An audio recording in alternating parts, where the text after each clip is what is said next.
Well, my next guest is someone that we spoke to via satellite a few weeks ago. We have him in the studio now, Mr. Sandy Gregory. He's a consultant with a company called Turbine Truck Engines Incorporated, stock symbols TTEG. Sandy, great to have you in the studio. Thank you, Don. I'm delighted to be with you today. You know, it's always fun when I, have met someone, via satellite from hundreds of miles away, thousands of miles away. Now we're face to face. So welcome to Los Angeles. Well, thank you. Thank you. It's good to be back in L.A.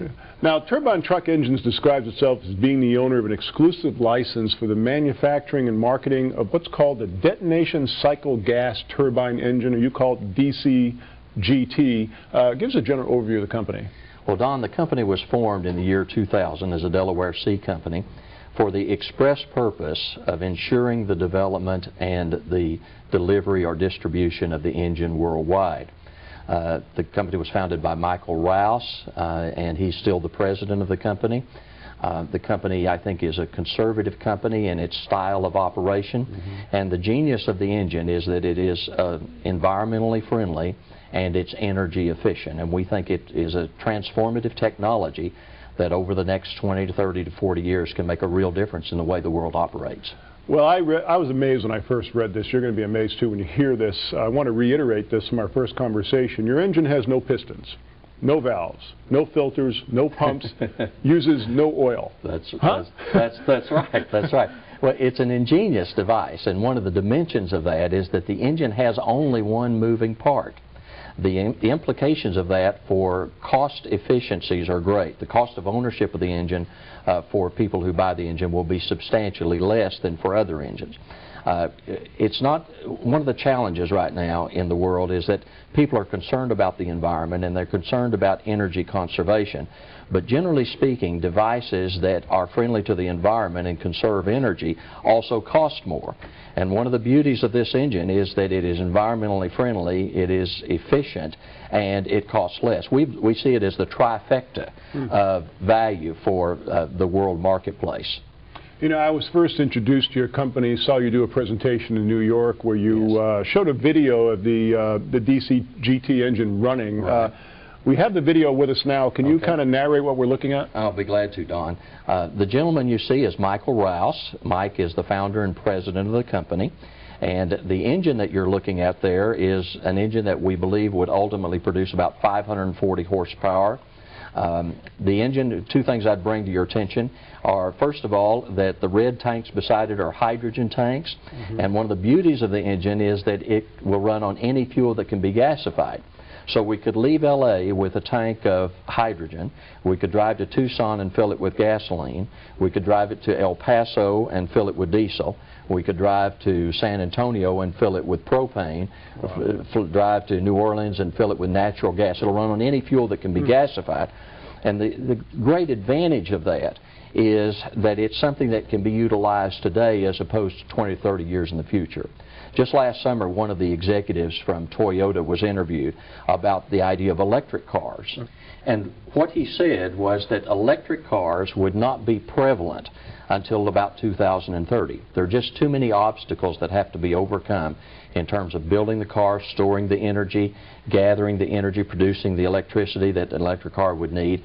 And so while these other technologies are great technologies, no denying that, they are in the future. And we believe the DCGT is something that can impact the globe this decade. And the effect of that is I think it's going to be a real winner in the marketplace. Now, I saw a press release last month. You announced that the company was going to be widening its focus. Can you elaborate on that? Well, we're doing that in two dimensions, Don. First of all, we're widening the focus in terms of what we are doing with the engine. The company was founded with the view of developing the engine first for the heavy-duty trucking market.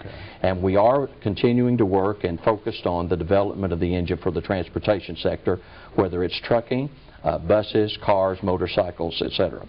But we're also focusing on the development of the engine for power generation. And one of the things that's become clear to us over the last couple of years is that the world's need for electrical power is going to grow dramatically. And the DCGT can become a power-producing device of electricity. And so in various parts of the world where electricity is hard to come by at all, number one, but then even in modern societies where people need generators for a variety of purposes, the engine can be developed for that purpose. So we are running two parallel tracks here. One is the development of the engine for transportation, the other is for power generation. The second way in which the company has widened its focus is in that we are beginning to explore mergers and acquisitions opportunities. Okay. The company has opened an office in Taipei specifically for that purpose, and we've already begun to target some companies that we believe would be right as to work with us to accomplish what we want to accomplish. Obviously, we're looking for things like synergy. The whole is greater than the sum of the parts. We want companies that have good fundamentals financially. We want companies that have a good spot in their market space. And then obviously we want strong management teams. And typical things you'd look for if you were wanting to acquire other companies. And we're in the process of doing that now. Got about a minute and a half left. Couple of questions I want to get. I know you're starting an awareness campaign in 2010. It's going to start at the Money Show in Orlando. Can you quickly tell us about that? I can, Don. We actually began this program of market awareness back in the fall of last year. And over the next 24 months, I want the DCGT engine to become a household name in the industrialized world. And we've got a very ambitious schedule that we've undertaken to make that happen. Part of it is coming to California to be on your show, but also we're going to be in Las Vegas and San Francisco, and we'll be at the Waldorf Astoria in New York to speak with the Wall Street crowd. Another reason that I've come to Southern California is to talk with media companies about how we could do a media blitz over 6 to 8 months, which would enable us to let the world know about the potential value of this engine. About 30 seconds left. Why is it a good time right now to talk to, for people to take a closer look at your company? Well, to use a farming analogy, if you want to grow a crop of corn, you need to prepare the soil, plant the seed, and then watch it grow. And I think what's happened, Don, over the last 8 years, 2000 to 2008, is that the company was preparing the soil. Over the last 18 months, we've been planting the seed, and I think in 2010 is going to be the year the crop comes up. This is a great time to be looking at turbine truck engines. Well, we're glad to be part of the watering process. Yeah, that's great. You know, we're going to be watching your company very closely over the next 3 or 4 months. Looking forward to having more updates from you. Thanks for bringing it to the show. I'm delighted to be with you. Thank you for having me, Don. Take care.